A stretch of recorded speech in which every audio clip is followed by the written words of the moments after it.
Leogan here, VIP Boxing, down at Moston and Collyhurst. With me, Mr. Zelfa Barrett, the Brown Flash. How you doing, kiddo? We all good, you okay, yeah? Do you know, I'm smiling because it's been a while, mate. It's been a long time since I've been in this place. I never thought I'd miss walking up those stairs, mate. And if I'm right, I don't think it's probably around about lockdown the last time I walked into this place. And, and the reason why I am now is because you're back on one of our shows, mate. I know. Just filling in to make sure you're ready for whatever comes in 2025. And this is good because Matchroom are paying for the fight, aren't they? Make sure you're busy. So obviously they've got something planned for you. Yeah, of course. You know, I had a good win against Jordan Gill in April at the arena. And for now, I don't know why or what it is, but you know, I've had a long layoff. I've been ready to fight no matter what. But then obviously now, you can't be going into a big fight next year without going back into camp, having that feeling of camp, getting that feeling of fighting. You know, I think that's what fighters, the ego kills them, because they're not boxed in like nearly a year. They feel like, oh, they can't do an 8-rounder, or they can't jump on a show or whatever. They feel like, oh, we need to like they're going backwards, don't they? Yeah, and then they don't perform good. The timing's not there, the whatever's not there. You know what I mean? I was just looking back on your record. You know, I think it was 10 years ago last month since you made your debut, mate. Was that Middle Arena? Yeah, Mid Arena. Yeah, where you know, where your Uncle Pat put on shows and kept you all busy, and you didn't really fight too many times on the VIP shows, even though you've always been managed by. I boxed twice on there. Yeah, well, once was Joe Beeden, where you stopped him in the first round in Oldham. And another guy, that Moro guy, Eusebio or something. His name. Nah, that was on a 10 rounder. That. Was that a VIP show? Yeah, well, it was on Box Nation, though. But I think they added it onto our show. That was all. Cause it should have been. So it must have been 3. I was boxed 3 times then. Right. Because I boxed at Warehouse. Oh yes, you did, yeah. I remember, yeah. Left hook. Yeah. Struggling to get up, but yeah. And then obviously Eusebio. In fact, I was watching that left hook in action today, mate. It's a beautiful tool, that of yours, mate. Fast. It's alright. It's fast, man. That's what I mean. I'm excited to fight in big fights, man, because there's still like another style that I've not had to show yet, really. Do you think you're still getting better and better? Yeah, of course, because I'm in the gym every day. You know what I mean? My coming forward style. Every time I come forward, someone goes to sleep. You know what I mean? Like look at my fights, then I go forward. Eric Donovan, obviously Gill. That was a brilliant knockout, wasn't it? Just majority of my knockouts when I put it on him. So you know, I've got another style to show. You know, they've not seen the full potential. I think you're a fighter that can do all styles. You know, you can be aggressive, you can be that come forward fighter, but technically you can box, you can outbox people as well. So 2025 is the year where the world title is still the main goal. Of course, man. That's why I'm so desperate to fight and, you know, to be a world champion. And who would you like that to be in there? Anyone. I mean, it's all changed, hasn't it, at present? Anyone, to be honest, like, don't matter. I believe I'm the best. I believe I'm better than the rest of the world champions. I think they know it too, because no one's not asking to fight me. Well, I mean, you know what I mean? When you fought for the world title in Abu Dhabi back, it was 2 years ago, that wasn't it? Now, you were cruising, mate. You were cruising. You put them over in the 3rd round, and suddenly, I think at the end of the round, you've gone back. Did you perforate your eardrum? And it all went, you know, wrong then. But I was surprised, because even from then onwards, you've still been busy. You've still been keeping, you know, like I say, making sure there was no ring rust. Yeah, of course. And this is what this fight's for. That's what some fighters' problems are, like not being active, not being in the ring, and you know, that's what we're not doing. We're staying active. And today with your Uncle Pat, you're still working on refining everything. Is there still a lot more, as you mentioned before? Is there still a lot more to see? Obviously, I've been fighting at the top level, so people have seen what they need to see, but they've not seen on the side. I feel like there is. Do you think that's coming with your maturity? Of course. You're at 31, you know, you're not old. You know what it is? Some people develop mentally and physically differently to others. You get some fighters that have developed when they're 20, 24.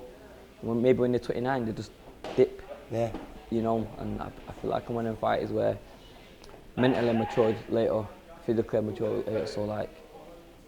But you started boxing late though, didn't you? Yeah. I mean, because you were about 16, 17 when you 16 started had my amateur. first fight, but I was training all my life as a kid, been in the gym since I was know, 5, but, you know... but like, I took it serious when I was 16, so yeah, maybe I'm playing catch up still, I don't know, but I just know that the things that I do inspiring to these fighters, like, that fight is not brought out of me yet, you know what I mean? So when that fight or that fear will bring that out of me. I like it because obviously when you fought for the world title, I don't think people thought you could be at that level, and you showed that you could, and it was like, say, cruising it until your eardrum got perforated. But Eric Donovan was a phenomenal amateur. He was good, he was boxing me up, and then obviously great fighters adapt, don't they? But he dragged something out of you again, and that that's what I'm finish was saying to you, wonderful, like, wasn't it? I feel like that right fighter will bring that side to me out of me. Like I said, what I do inspiring, the things I do, and it's just pleasing to see. There's a lot of kidology in what you do, though, yeah, isn't of course, there? man. So that's why I can't wait to get into a big fight. Get into a big fight, and someone will bring that out of me. That fear, because when I watched Gil, it's a couple of rounds where I was just cruising. Just didn't think, no disrespect to Gil, like I just didn't think nothing of it. Like I'm winning, until Pat said, "Oh, it's close." I thought, what? Close? That's when I come out round. Say it's close in round 8 or round 9. I come out the next round and stopped him. Because that fear inside me, what? It's close. But that's good, that. And that's what I need when I fight somebody that sort of level, that fear of what? You think you can beat me? That fear of where I'm feeling. I think that's a great thing what you just said there, is when you think it's easy, a fight's easy, sometimes people perceive it differently. And I lost a fight once. It was only amateur and nowhere near on your level or anything. But I thought I won the fight easy. I really did. I thought this is an easy fight. And then when it was announced, the decision of the way, I was really... And then what I learned from that was, if you ever think it's easy, you're not doing enough. And I think that's what you were just saying then, wasn't it? Make sure you do enough. Hence with the Rakimov. People thought that, he's just going to roll me over. And that is a big puncher. So I was thinking, yeah, everyone watch this. And so I had to show everybody, like, look, I'm not that guy, you know, like, I'm special. Well, so you did look special. You know what I mean? So that's why when I fight a big name, a big fight, that fear of losing, the fear of outdoing me, will bring the best out of me. What was it feeling like when your eardrum went? Because your balance went totally. Weird, I mean, it was weird watching it. It felt like I had 20 key weight here, and I could just normal. So when I threw a punch, I was like, because you were throwing yourself off balance. I was trying to bounce. I'm trying to like get that little kick in, how like Ray Leonard, how I move, and I wasn't bouncing. I was just like, it was weird. But you know, you just take the positives from that fight, and just showing everybody I'm world class. Right, well, listen, you know... You just keep winning. It can't be denied. They just keep winning, keep beating everybody. It's going to be fight number 34, mate. You know what it is, number 34? Yeah, I think so. Probably. But it's nice because, like I said, it's been a long, long time for me to come back to this place. And what I love about this place, there was 2 gyms. It's authentic, innit? It's very like... Mate, it's been here for 100 years, mate. But what's so good about it was this was one of the 2 places that made Manchester a boxing hub again. Champs Camp? Yeah. These 2, back in the late 80s and early 90s, this is what put Manchester back on the boxing map. And it just, I get goosebumps when I walk up those stairs, even though it tires me with my camera bag. No, the stairs get steeper as you get older. But I'm sure you'll be running up and down there and coming back and bringing that world title back here, like Lyndon did was it a couple of years ago now, back at Bolton? He's in Bolton. I think it was Bolton, probably a year ago, I think. Was it? I can't remember now. It was a while ago. I was there. Don't even know. He still won it, but I don't know. I think it was 2023. Yeah. I don't know, but he won it. But yeah, that's how did you though, didn't he, mate? He did it before you. Done it before me, man. It ain't no danger. As we chatting told me, it's not where you start, it's where you finish. Well, hopefully you're going to finish at the top, and hopefully that's going to be in 2025, and hopefully on November the 30th, on a great show, by the way. We've got a great top of the bill, Kane Gardner, kid you know well. He's fighting for an area title. We've got James Moorcroft and Dom Hunt I think it's an eliminator. I don't know if it's a Commonwealth or English. Obviously, you've been added on it. We've got Reece Mould on there, another top kid. And a full lineup of quality young kids and a couple of debutants. So it should be a good card, mate, a busy card. And we're going live with Boxing News. Yeah, good that. So we've got a lot of followers and whatever, so it'll be good. Hopefully we get a few more with you on there, mate.